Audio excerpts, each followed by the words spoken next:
Zeynep,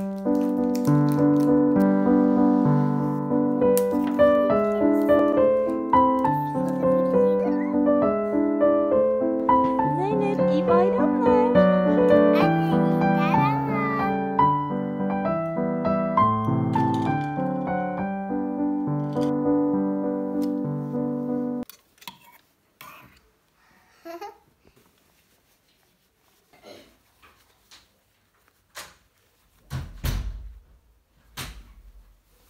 Öyle kalacak, öyle kalacak. Özür dilerim.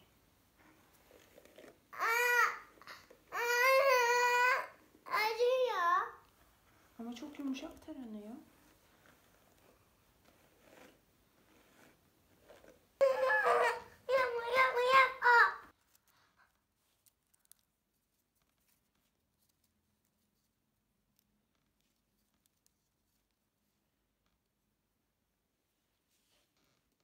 Neyini alırlar? Okula mı? Evet. Evet kızım, alacaklar bu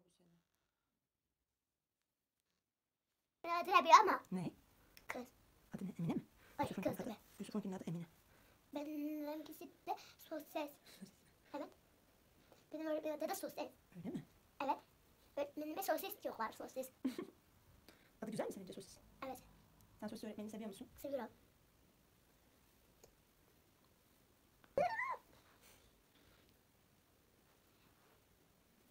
Zeynep, bu videolar bize anı kalacak değil mi? Büyüyünce izleyeceksin değil mi aşkım? Ne kadar tatlı bir kızmışım diyeceksin. Diyecek misin? Ne diyeceğim?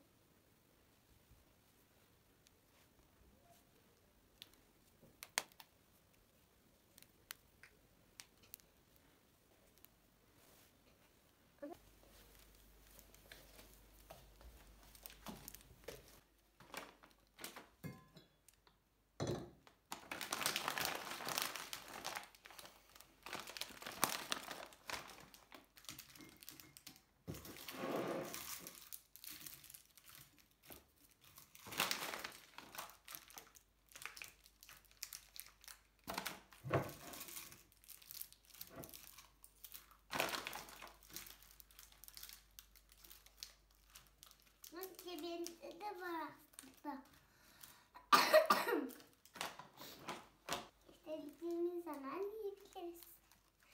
Yusuf'a da vereyim. Yusuf'a vereceğim. Tamam kızım.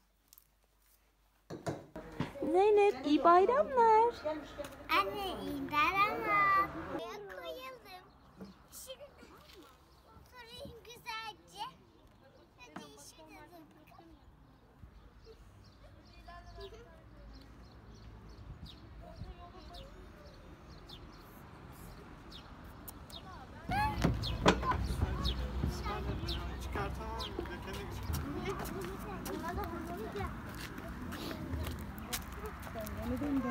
Bunlar benim ya.